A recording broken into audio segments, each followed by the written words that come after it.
Boom, Sergeant Robertson is back in action and some more radioactivity in today's video. Okay, now radioactivity. We've seen before that we have alpha, we have beta, and we have gamma radiation. We have 3 different kinds of radiation. What's really important to remember, even though we're talking nuclear physics, even though we're talking about getting energy out, we cannot make or destroy mass. It will generally stay the same. Now, there's some good examples of this that I can show you here right now. I'm taking the book here so that I can copy them out perfectly, because the numbers are very important. I can have radium. Radium is a element that is radioactive, especially in its 226 format, and it has 88 protons. Remember, it's got many more neutrons than protons to try and hold those protons away from each other to keep it as stable as it can. That there will instead turn into radon, which is 22286. And I can tell what kind of radiation it is that comes out here, because that's -4, that's -2. Looking at this here, I can therefore work out that I must also have 4 and 2 here in a helium nucleus. So this here is an example of my alpha radiation. That's quite simple. I have -4 and -2, so a helium nucleus has jumped off. That's fantastic. This is kind of the more simple type here. These get harder. Now, carbon-14 is very common, and I'll come on to talk about that in just a little bit more, okay? Now, carbon-14, it needs not a 7, gosh, not a 7, a 6, because carbon has 6 protons. It's radioactive. It takes a long time to break down, but it is radioactive. It breaks down into 14(7), which is nitrogen. What here has happened is really, really crazy. One of these protons here has changed into an electron, into a proton. It is possible. Although to do this has gone into a proton and also an electron. Neutrons can do that. They don't know how or why.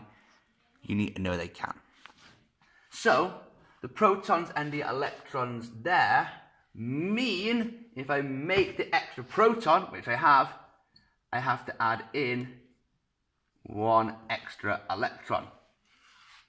It has 0 here, because it's got no mass, -1 here for the negative charge. This is my electron here. It can also be written as E-, like so. Gamma radiation. Gamma radiation is funny because you can't really make it in the same way. Usually gamma radiation comes out when you have these processes happen. Usually you get some energy from the alpha or the beta coming out as gamma. Remember, this is basically high energy light. High energy light. Cool, awesome. But high energy light is going to come out of quite a lot of different things. So that's something just to know about it. That gamma radiation, you get this as well. Okay. What's tricky about this is this next concept, which is going to be called half-life.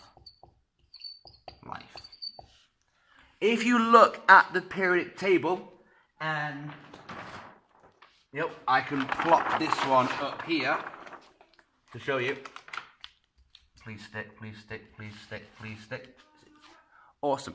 Then many of the radioactive materials have little numbers in yellow on them, okay? Radon here has it says there 3.8 days. Next to that, I've got astatine, which has 8.1 hours. Polonium here has 102 years. There's many others. Some are really, really super short. Some of these ones here, like 0.00006 seconds. Some can be really long. If I go to uranium here, it is 4 billion years. Absolutely crazy. So, this is the half-life. But what does half-life mean? It means the time it takes for half the radioactive material to break down. And the reason I use half-life is because sometimes it's not obvious. Sometimes atoms don't break down. They can be radioactive for a very long time, but you don't know exactly for one atom when it will break down. So if we take millions and millions of atoms and we watch when they break, because it's a random process. It's a random, these atoms are there balancing in their nucleus all the protons and neutrons, and then just at some random point they just, I can't give up, and it breaks. That could be now, that could be tomorrow, that could be in a million years' time. For all of these, it's about probability. It's the chance of half of it breaking it down. So, if we take, for example, the example in the book here is radium. We'll keep with radium, okay? So, if I have radium, it has a half-life of 1,620 years. Awesome. So, if I have a nice graph like this here, and I have 100 atoms of radium.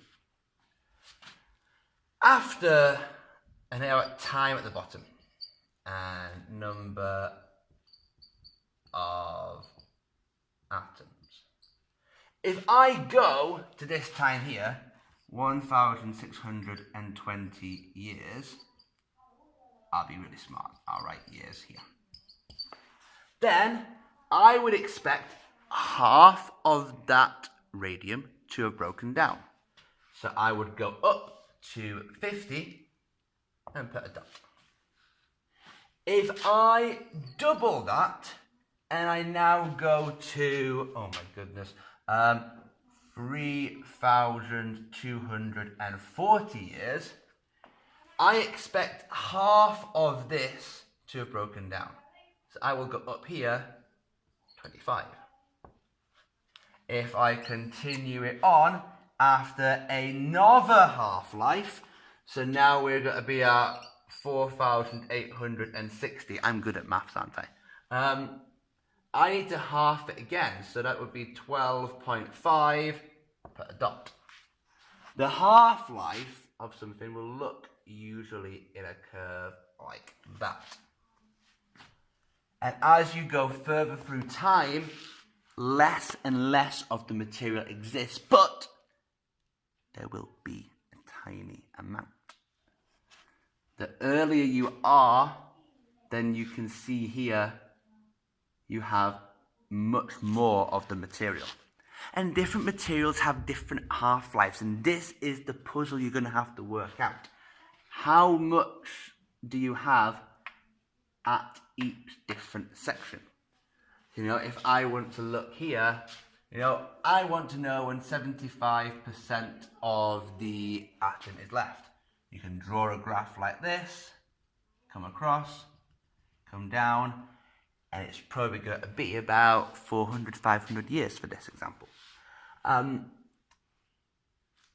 This is important and we use it, and how we use this, we've got to look at when we come back into the classroom. Try the questions, see if you understand, then we'll learn some more. Thank you very much.